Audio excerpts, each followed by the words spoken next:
Welcome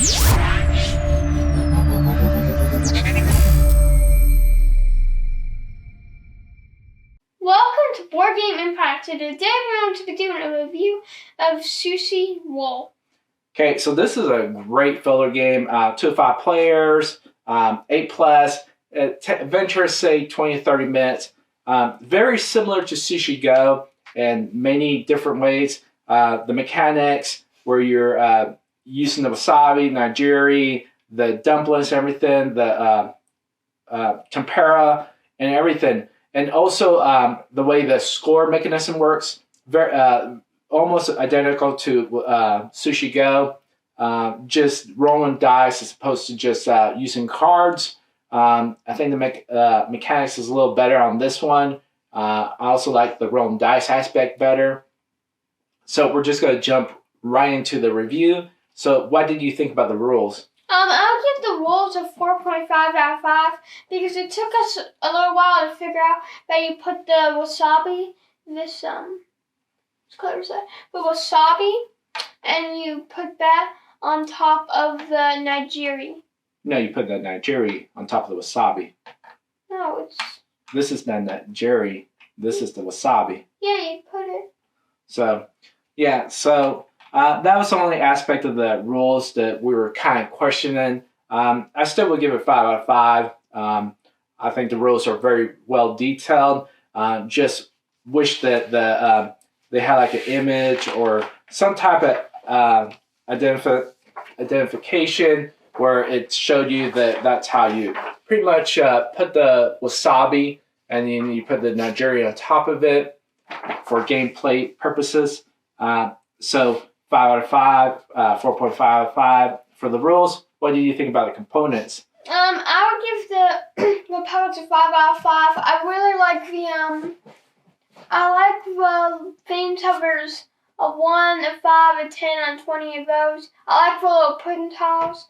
The swap and re-roll, it actually has the text on it, and it's simple iconography to remember. Another thing that's really cool is that the dice, each symbol does a different thing, and the dice look really cool. They're painted and colored, and the dice are some of the coolest dice that I've seen in board games. And also, I really like the little conveyor belt where you have the food and then you put it in like what do you call that? Just on top. Yeah, and that's pretty cool. The play area, I guess. And then like the board, how it shows everything or how everything scores.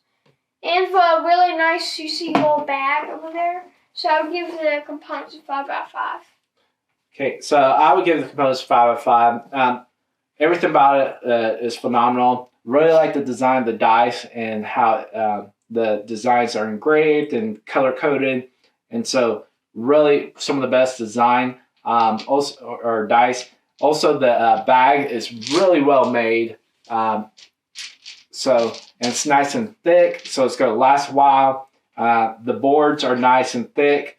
The tokens are nice and thick. So they're double-sized, so you can identify on both sides. So just great components, 5 out of 5. What did you think about the overall experience? I would give the experience a 5 out of 5. Really no issue with this game at all. This game was really fun.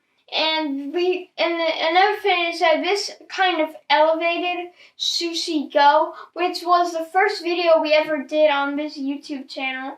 And this game was more fun in our opinion, and it brings something new with some new mechanics, and it had dice. Yeah. So I would give the experience 5 out of 5. Great experience. We look forward to games from Gamewright.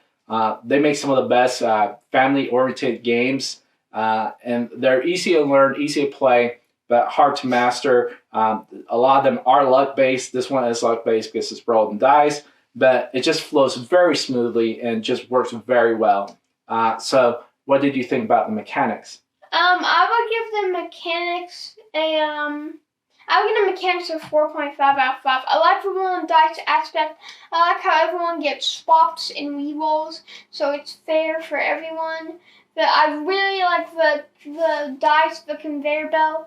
It moves, and a scoring mechanism.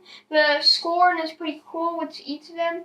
It would be cool if they had like an expansion which added a little bit more to the game. Mm-hmm. And then I'd rate it 5 out of 5.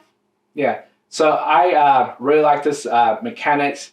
Like he stated, it elevates the original game Sushi Go because you have the swap and re-roll. Also the conveyor belt and the dice aspect of it, which gives some more luck based, but also the same time strategic element to it.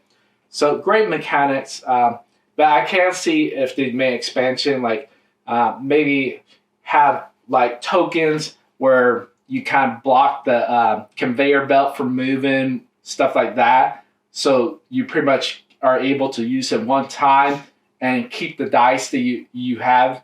Like stuff like that would bring more of a strategic element to it, because then you could block someone from thinking that they're going to get dice, and it's almost like the swap but kind of different, and so it brings a different element to it.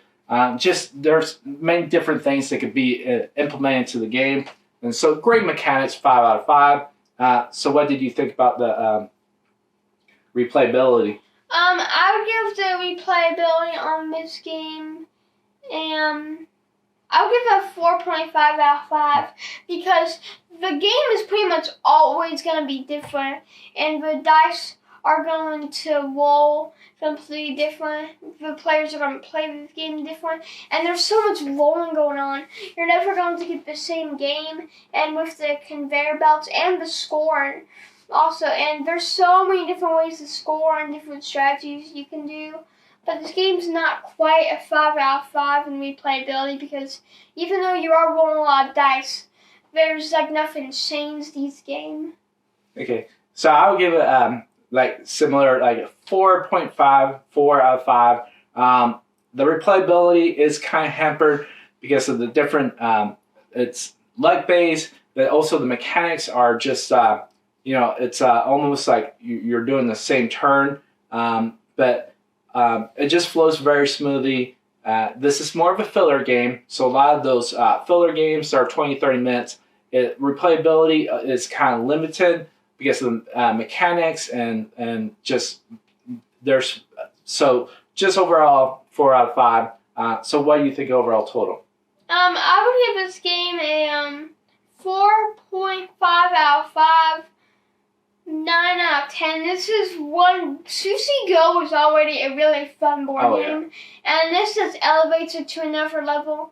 It is kind of luck based and kind of simplistic, but there is still strategy there, and there's lots of different mechanics with the reroll and swap, and you can kind of manipulate the board or the conveyor belt tracks a bit. So. Yeah, this is a 4.5 out of 5, 9 out of 10 for me. And what's your rating on this game? I would give this a 4.3, 8.5 out of 10. So, 4.3 out of 5, 8.3 out of 10. Just a phenomenal game. Really love it. It's a filler game, family oriented, and so it's a blast to have. I do think it elevates the Sushi Go just a step up. A step more, and it brings more elements to it with the swap and the re-roll and also the conveyor belt, so it brings more of a strategic element to it. And so if you have Sushi Go, I would say you could have both Sushi Go and Sushi Roll because there is a little bit of a different mechanics to it. Not only that, but I think you could actually implement more into the Sushi Roll. If they do expansion, I think this would be easier to expand than the Sushi Go because it's just card based. This they can implement more mechanics, more different things. So I think if they do one, I'm guessing they'll probably do it this Sushi Roll because there is a lot more you could implement to it. And so, great game. Hope they come out with an expansion or a different element to it. And so, anything you want to say? This is definitely one of the best family-oriented companies, Gamewright, and this is one of their best games that we have played. All the Sushi Go or Sushi Roll, whatever you call that, games are really fun in the Sushi series from Gamewright. And they have kind of similar mechanics, but each one of the games is different, and you can have all of them in your collection. Like if you have Sushi Go, then this elevates the game, so you can also have this one in your collection as well. And sometimes you may want to play a different game because Sushi Go is card based, and this one is more dice based. Because Sushi Go doesn't have dice at all. So depending if you want cards or dice, those games can be better. All right. So pretty much we gave a high score. If you want to leave a comment down below. If you like this video, please like and subscribe. Our social media is down below in the description. I'm going to have a link where to buy the game, and we'll see you in the next video.